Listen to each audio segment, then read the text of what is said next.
오늘 말씀은 요한일서 1장 8절부터 10절까지 말씀입니다. 요한일서 1장 8절부터 10절까지 말씀을 함께 보십시다.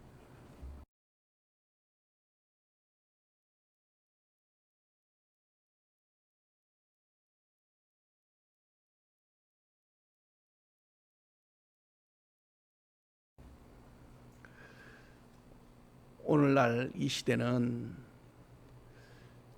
정직한 사람들이 이상하게 보이는 시대입니다.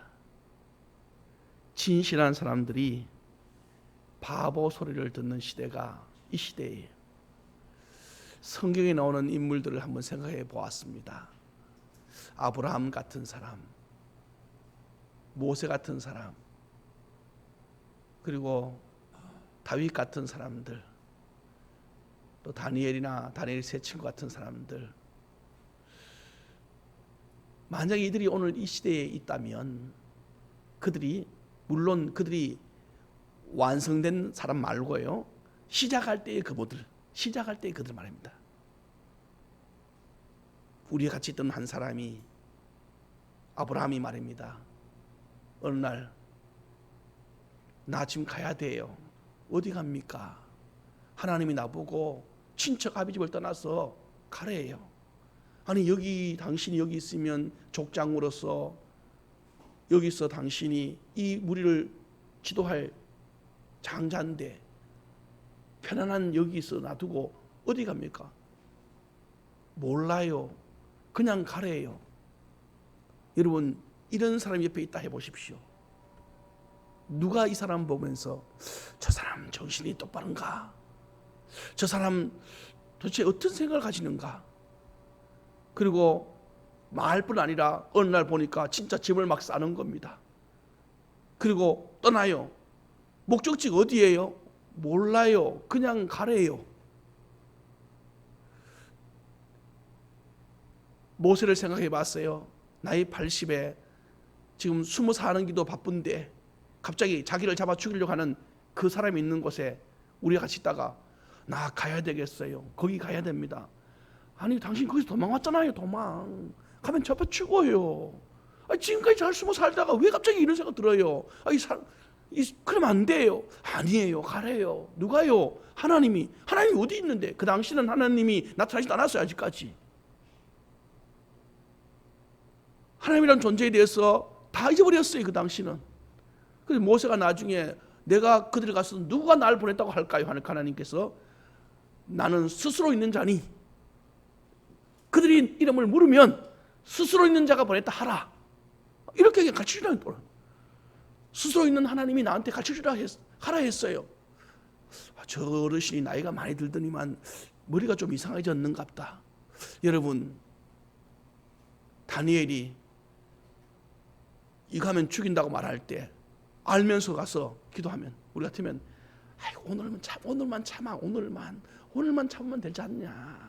그래도 그러면 정하고 싶으면 문 닫고 커튼 치고 혼자서 조용하게 하면 될 거 아니냐. 굳이 문을 열고 남한테 보일 거 뭐 있냐. 올무에 걸릴 이유가 뭐 있고 머리가 안 돌아가냐. 그렇게 요즘 만약에 그들이 이 땅에 있다면 제가 어제 하루 종일 그런 생각을 해봤어요. 주여, 이들은 이 시대에서 그러면 그 시대나 이 시대나 다를 게 무엇이 있습니까? 그 시대도 여러분이요 사람들 살고 있었고요, 이 시대도 우리가 살고 있는 시대예요. 근데 성경은요 그 많은 사람들이 그 시대에 살았지만 이름을 기억하는 이름은 주님께서 그들 몇몇 이름이라. 오늘날 신앙을 가지고 산다는 것, 믿음을 가지고 산다는 것, 정직한 거룩한 영을 가지고 산다는 것이 그전이나 지금이나 만만하지 않고 쉽지 않다는 것, 이것은 우리가 지금 살면서 경험하면서 그래서 그 위인들이요 우리 보기에 참 존경할 만하다. 존경이 뭡니까? 존경을 뛰어넘어서 위대하게 보입니다. 위대하게 보여. 오늘 이 시대에 여러분과 저는 어떠한 삶을 살아야 되느냐? 은근슬쩍이 일상화되고 있고 대충이 자연스럽고 작은 죄는 죄도 아니로 여기는 이 무뎌져가는 세상 속에서 여러분과 제가 어떻게 나의 신앙을 지키고 믿음을 지켜야 되는지에 대하여 우리 한번 심각한 영적 고민을 해보시기를 바랍니다. 우리가 얼마나 많이 내 자신을 합리화시키는지를 내 스스로가 하면서 놀랄 때가 많습니다. 이거는 이래서 괜찮아요, 저거는 저래 괜찮아요. 얼마나 성경 말씀을 우리의 편리주의로 해석해서 그냥 넘어가려고 하는지. 성경을 알면 알수록 더욱 이런 죄를 짓기가 쉬워요, 사실은. 그래서 목회자인 제가 더 어쩌면은 여러분보다 더 많은 죄를 질 줄 몰라요. 말씀을 이리저리 해석을 나면대로 해서 합리화시켜서 거기에 맞게끔 아전인수격으로 말씀을 갖다 붙이니까. 그래서 그럴 때마다 주여 용서해 주세요. 단순하게 어린아이같이, 단순하게 하나님 앞에서 선 작은 자같이 주여 말씀하시면 이런 말 저런 말 토달지 아니하고 생각 붙이지 아니하고 하나님의 말씀에 아멘할 수 있는 순전한 믿음을 주옵소서. 그리고 또 한 가지, 그 길을 가를 때 주변에서 따가운 시선에 내가 너무 위축되지 않게 하옵소서. 그 기도가요 많이 나옵니다. 여러분, 요한은 지금 우리에게 다시 한 번 더 복음을 가르쳐주면서 지금 주변에 영혼을 사냥하는 이리떼들, 이단들, 사냥꾼들이 벌떼같이 달려들어서 많이 넘어뜨렸고 벌써, 그리고 또 넘어지려고 준비하고 있고 또 그들이 막 달려들어옵니다. 이럴 때 요한은요 먼저 넘어진 자들, 다시 말해서 죄악 속에 빠져있는 자들에게 복음을 먼저 전합니다. 복음을 전해요. 그것이 오늘 본문이 1장 8절에 9절에 10절에 보면은 주께서 말합니다. 죄 지었느냐? 얼마든지 다시 회복할 기회가 있다. 그래서 오늘 제목을 따라합시다. 죄를 지어도 살 길이 있습니다. 네. 그렇다고 해서 죄를 막 지으란 말이 아니라 죄를 짓지 않으려고 노력하지만 그럼에도 불구하고 우리가 누구냐? 요한은 우리를 알아요. 우리가 누군지를. 여러분과 제가 아무리 죄를 안 지으려고 결심 아니라 우결심을 할지라도요, 우리는 누구냐 하면은 죄인일 수밖에 없다는 것을 요한은 알아요.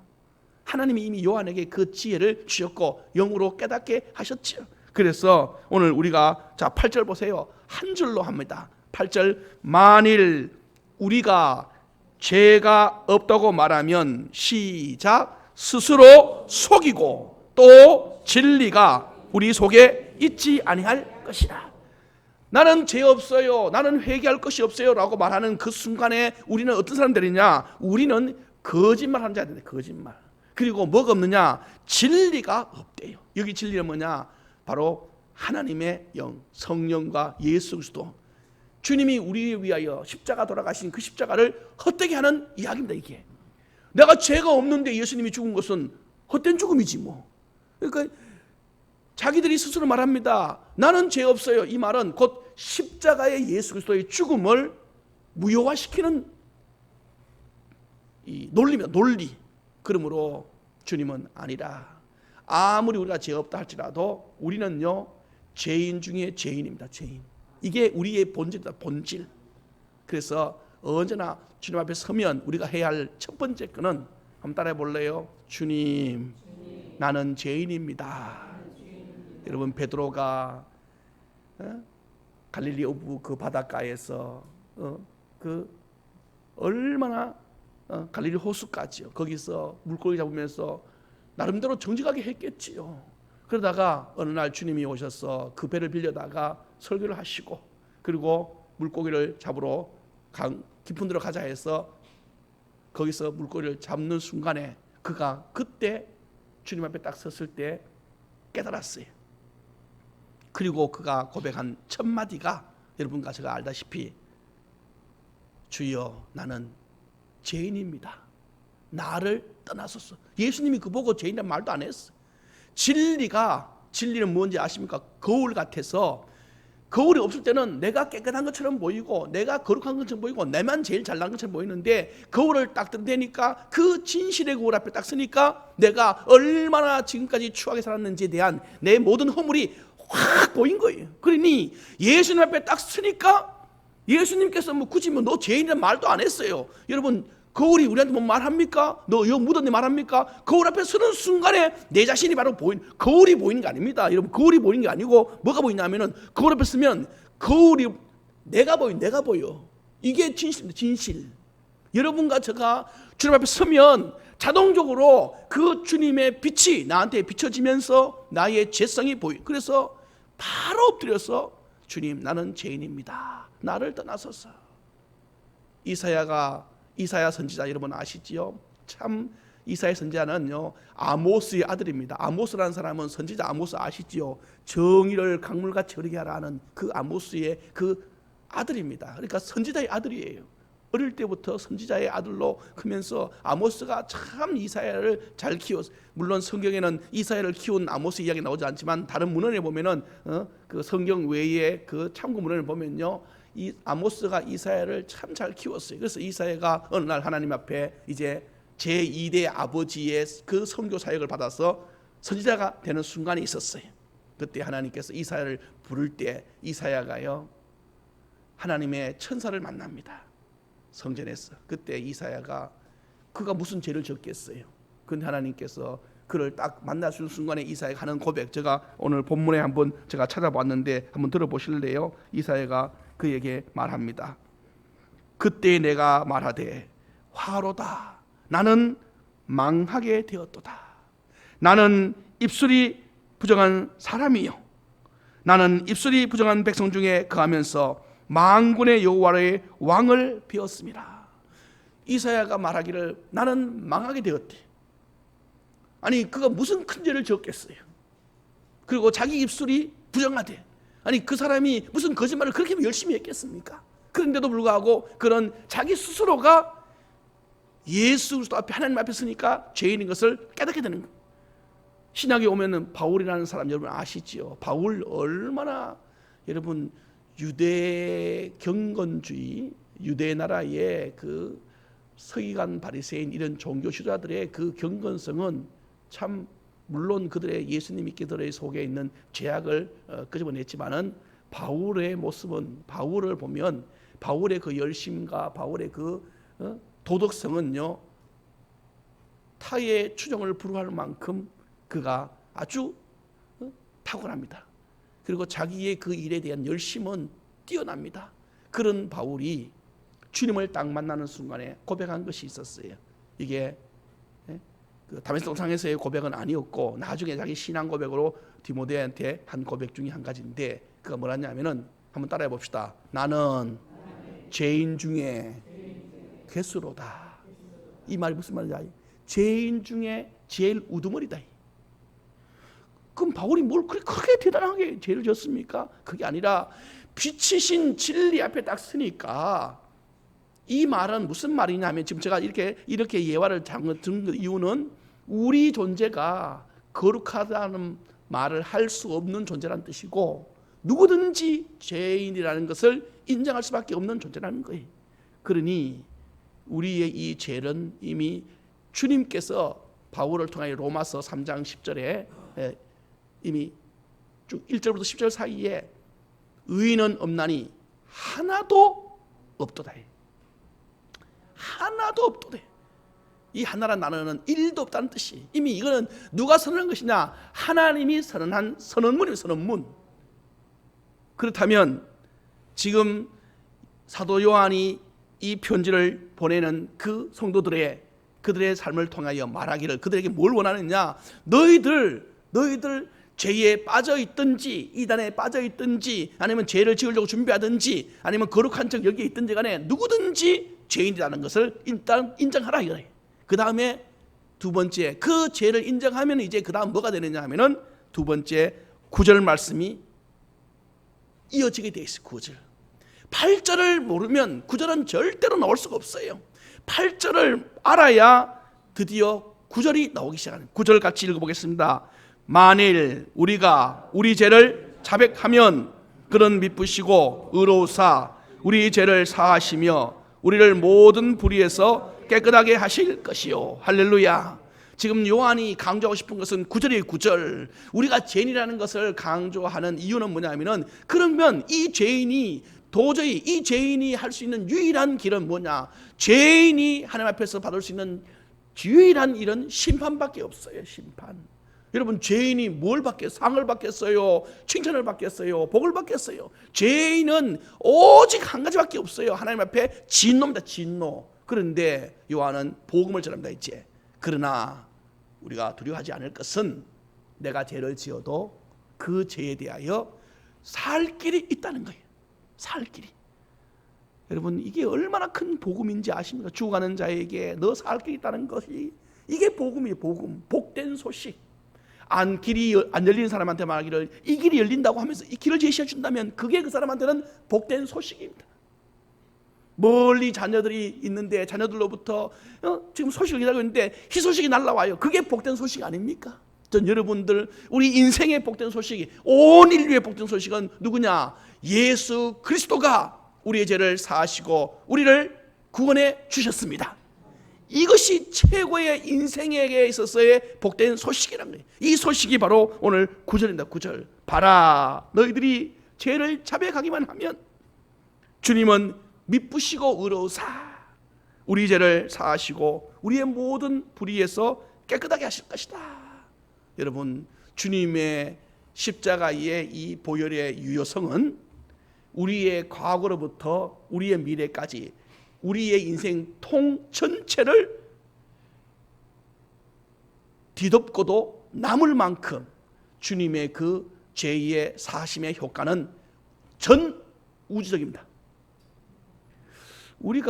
제가 어떤 한 청년을 만나서 이렇게 제가 우리의 죄에 대한 예수님의 구원의 사역에 대하여 내가, 당신이 예수 믿으면 당신의 과거도 당신의 현재도 당신의 미래도 다 주님이 죄를 사하여 주십니다, 이렇게 설명을 했더니만 그 한 대학생 청년이 저한테, 목사님 이해가 안 가요.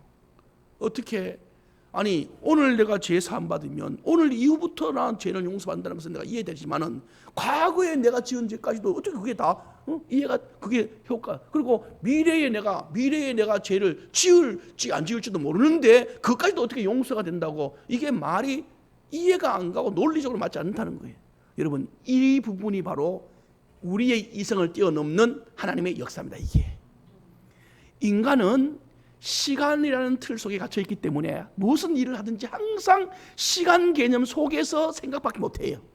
그런데 하나님은 시간을, 미래를 과거로 갖다 놓을 수도 있고 과거를 미래로 갖다 놓을 수도 있고, 믿습니까? 마리아가 어느 날 천사가 와서, 마리아여 은총을 받은 자여 당신에게 아들을 낳으리니, 그때 마리아가 말합니다. 주여, 나는 사내를 알지 못하나이다. 어떻게 우리의 이성으로는 결혼을 해서 거기서 가정을 일구어야 하나님의 선물인 자녀가 나온다는 것을 인류가 아는 상식인데, 우리의 이성인데 어찌 그런 일이, 그때 하나님 하신 말씀이 있어요. 하나님은 능치 못함이 없느니라. 할렐루야. 그래서 우리는 자꾸요, 우리의 틀 속에서 하나님의 역사, 하나님의 은혜, 하나님의 사랑을 자꾸 해석하려고 하니까 내가 이해가 안 되네. 여러분, 제가 처음 서두에 요한서를 이야기하면서 말씀드렸어요. 하나님의 능력에 대하여 우리가 설명해 줄 때 어떤 것은 우리 이성으로도 충분히 이해될 수 있지만은 어떤 것은 우리의 이성과 합리성을 초월해서 하나님만이 하실 수 있는 일. 제자들이, 부자가 예수님께 왔다가 구원을 못 받고 돌아가는, 돈 때문에 말입니다, 근심하여 가니라 할 때 예수님께서 말씀하시기를, 얘들아, 부자가 천국 가는 것은 낙타가 바늘기로 들어가는 것보다가 어렵도다. 낙타가 바늘기로 들어갈 수 있나? 부자가면 어떻게 해? 그때 어떻게 그런 일이 가능합니까? 할 때 사람으로는 할 수 없으되 누구로는? 하나님으로는 할 수가 있느니라. 그러면 오늘 여러분과 저에게 우리 인간으로는 도저히 안 되는 그 어떤 문제를 만났다 이 말입니다. 그러면 우리는 자꾸 가장 합리적이라고 생각하는 이성을 가지고 판단하지만 하나님께서 말씀하기는 그 일은 따라합시다. 너는 못하지만 나는 할 수 있느니라. 할렐루야. 우리 예수님의 십자가의 보혈의 그 능력은 우리의 죄에 대하여 인생 전체부터 인생 끝까지 통으로 완전히 주님은 효과 있게 우리를 제사함에서 구원하여 은혜의 은총으로 들어갈 줄로 믿습니다. 이거예요, 이거. 그러니 주님의 그 보혈이 얼마나 능력 있는지를 그것을 하나님께서 알려주신 거예요. 그리고 여러분과 저는요, 죄 없어서 천국 가는 사람이 아닙니다. 죄 있습니다. 우리가 죄가 하나도 없기 때문에 깨끗해서 천국 가는 게 아니라 죄가 있음에도 불구하고 예수님의 보혈의 은혜 때문에 천국 가는 존재입니다. 이게 여러분과 저입니다. 그래서 제가 우리의 존재를 한번 한 줄 명제 같은 걸로 한번 제가 정의를 해봤는데 이렇게 한번 정의해 보는 겁니다. 따라해 보실래요? 죄가 없는 자가 아니라 죄의 용서를 보장받은 자입니다. 할렐루야. 죄가 없는 자가 아니라 죄의 용서를 보장받은 자. 하나님이 여러분과 저에게 죄를 용서해 준다고 확정시켜 준 자라는 뜻이에요. 두 번째는 우리는 누구냐? 죄를 지어서는 안 된다고 하는 마음으로 사는 자입니다. 우리는 죄를 지어서는 안 된다는 마음을 살아요. 그러니까 죄를 지으면 금방 뭐 해야 되겠어? 죄 지으면 안 돼라는 생각이 내 속에 항상 머무는 사람이란 뜻이에요. 그리고 또 한 가지는요, 우리는 따라합시다. 절대로 어둠에 살 수 없는 자. 그럼요, 우리는요 어둠에 살 수 없는 자예요. 어둠에. 우리는 아무리 어두운 곳에 갖다 놔도 우리는 거기서 나올 수밖에 없는 자예요. 왜? 주께서 이미 우리를 밝은 빛 가운데로 우리를 인도하시기로 작정하셨기 때문에. 하나님의 작정을 누가 막겠습니까? 여러분, 사람은요 하나님의 작정을 막을 방법이 없어. 누가 하나님의 손에 있는 축복을 빼앗을 수 있으며 누가 하나님의 능력을 감히 우리가 도전하겠습니까? 사단 마귀도요 주의 권능 아래에서는 한낱 미물이요 피조물에 불과하고 그도 주 앞에 말씀을 듣고 떠는 자가 어둠의 영인데 감히 인간이 누가 하나님 앞에서 큰 소리 치겠어요? 하나님은 우리를 어둠에서 이미 이끌어내시려고 당신이 벌써 십자가를 지셨기 때문에 그 피의 공로를 믿는 자마다 이제 여러분과 저는 어둠에 거할 수 없는 자라. 오늘도 여러분 스스로 나는 죄의 용서를 보장받는 자며 나는 죄를 지을 수 없는 마음을 품고 있는 자며 나는 어둠에 거할 수 없는 자라. 이런 의식이 있으면 오늘 여러분과 제가 설령 넘어졌다 해도요 금방 일어납니다. 그리고 너무 낙심하지 않아요. 주여 나를 용서하소서. 나를 용서하소서. 나는 이렇게 무디어진 자요 나는 이렇게 연약한 자며 주님 없이는 보십시오 한순간도 이렇게 설 수가 없는 자입니다. 저는 제가 무슨 뭐 큰 죄를 짓겠습니까? 그래도 주님 앞에서 부끄러운 일들을 행하고 내 나름대로 죄성에 대하여 고백할 때마다 주님 보십시오 내가 이렇게 약해요. 내가 이렇게 약해요. 요만한 소리에 내가 이렇게 떨고 있는 내 모습이 약해요. 그러니 주님 없이는 내가 살 수 없다는 것을 내가 또 느껴요.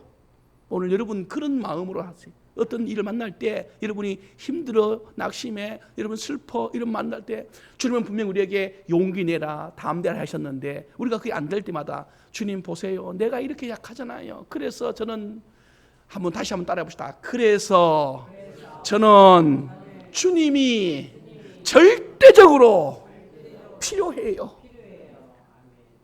맞지요? 그럼요.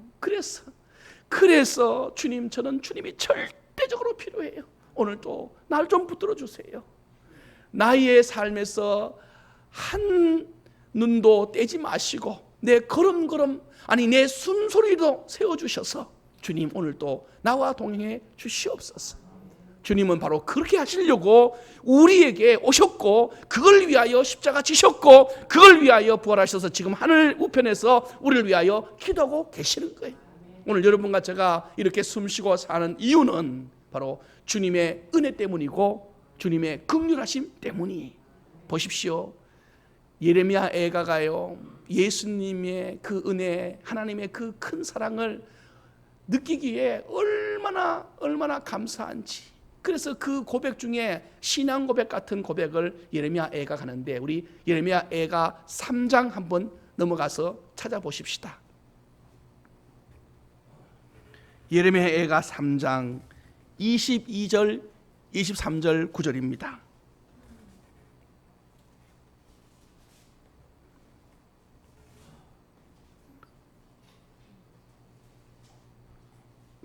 예레미야 애가 3장 22절 23절 다 같이 시작. 여호와의 인자와 긍휼이 무궁하심으로 우리가 진멸되지 아니함이니이다. 이것들이 아침마다 새로우니 주의 성실하심이 크시도소이다. 할렐루야. 여러분과 제가 오늘 또 진멸되지 않는, 아침마다 여러분과 제가 생명으로 다시 탄생하는 이 일이 어디서 시작되느냐? 예레미야는 말하기를 하나님의 긍휼하심, 하나님의 그 무궁하심, 은혜, 이것이 아침마다 나에게 새롭다. 이 말은 아침마다 나를 죄 씻어주시고 생명이 눈뜰 때마다 나로 눈뜨게 하셔서, 죄악은요 눈을 못 뜨게 합니다. 그런데 주님이 나를 눈뜨게 한다는 이유는 뭐냐? 아침마다 새롭게. 무슨 새로운 겁니까? 우리를 자꾸 죄에서 씻어주셨어. 마치 어머니가 아침마다 학교 갈 때마다 여러분 아이들에게 옷을 새로 갈아입어서 보내는 것처럼 주님은 영혼의 옷을 여러분에게 입히시고 생명의 옷을 입히셔서 오늘 새벽에 여러분 나오기 전에 주님은 벌써 여러분에게 생명의 옷을 아침마다 입혀주셨는 줄로 믿습니다. 그래서요 나왔어요. 제가 이 구절을 참 제가 좋아해요. 그래서 주님 아침마다 내게 이 주의 성실하심이, 성실이 뭔지 아십니까? 한 번 하신 일을요 끝까지 하시는 게 성실이에요. 어느 날은 해주고 어느 날은 안 해주고, 우리는 불성실합니다. 하나님은 성실하셨어. 성실한다는 우리 편에서 설명하는 거예요. 하나님의 속성을 우리가 다 모르니까. 하나님의 그 성실하심이 얼마나 크시면, 한 번 주님이 나를 사랑하셨다면 그 사랑이 끝까지, 설령 내가 죄악에 빠져서 넘어졌을 때도 주님은 나로 하여금 다시 일어나게 하시고 일어나게 하셨어. 나의 삶을 책임져 주신 그 은혜. 그래서 이 예레미야가 말하기를 주님의 성실하심이 너무 크시고 무궁하심이 너무 크셔서 내가 진멸되지 아니하리라. 심판에, 죄의 심판에 속하지 아니하겠습니다. 말씀을 맺으십시다. 주여, 여러분이요 오늘 주님께서 요한을 통하여 다시 한 번 말합니다.